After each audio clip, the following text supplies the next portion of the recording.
Jones Herbert Duffley Cunningham, originally from Nome, Alaska. Been in Olympia for about a year now, and the majority of that time homeless and job hunting. Well, I actually didn't hear about Occupy Wall Street. I heard about Occupy Olympia, and through that Occupy Wall Street. Some friends of mine, people that I know, had started camping here, and when I passed by, told me that I should come down here as well. Not that first night, but when I moved down here to Heritage Park, I moved down 2.5 weeks ago now, I think, here to Occupy Olympia. Yeah, I've gotten a job, and I find out officially about an apartment tomorrow. I just found out today, technically on paper denied because of a lack of rental history and a lack of credit and a lack of proper income.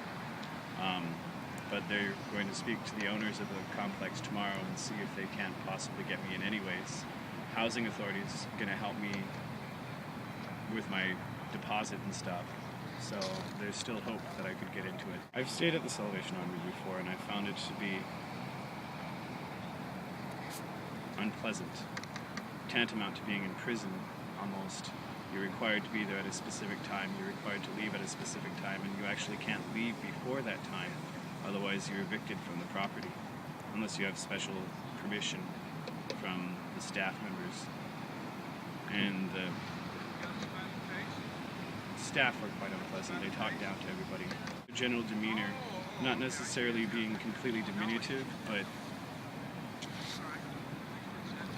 being flippant and jaded in character. It's not a necessary character flaw of their nature. I think it does stem from the fact that they deal with a large amount of difficult people all the time, but they're supposed to be in the business of caring. You see alcohol abuse,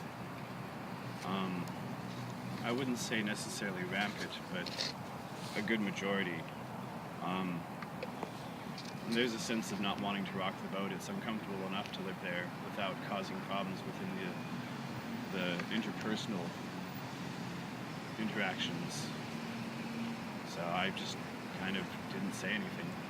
I think it would start with awareness that it's not just a select people that become homeless. It's not necessarily a choice.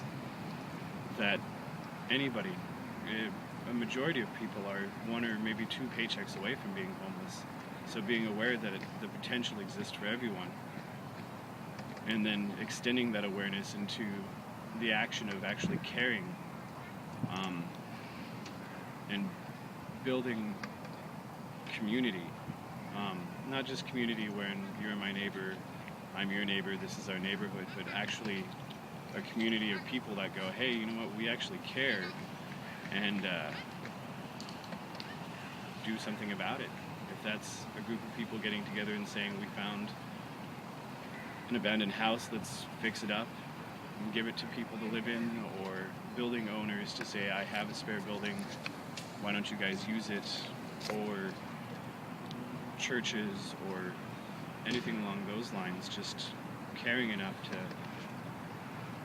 open up. It's been a blessing on a multiple fronts for me. I was very much alone when I came down here, living under a bridge and suffering quite a bit. And I was trying every day to find a job or find resources, but I didn't have a support network. My partner and his brother live at a different part, the camp in a different part of Tumwater. So I was very much alone. And having just the support of my campmates made me capable of doing more during the day, knowing that I had people that would watch my things or encourage me, made it easier for me to go day to day. And then I really started to flourish. And I've seen that true of a lot of people here. There are many homeless kids that I've seen, 19, 20, mid-20s, that were, I think, looking for a purpose. Some of them that I've seen just sitting around the artesian well, doing nothing all day, have stepped up and helped build communities, not just for themselves, but for people around them. And I think they were just looking for a chance to commit themselves to something and for the camaraderie that's offered. For homeless people that might see this, trying to accomplish things and losing hope, remember your drive. What drives you? What gives you hope? For me, it's my partner and the fact that I love him very much. And that keeps me going every day, along with the people that have been around me. So just find your drive and keep hope.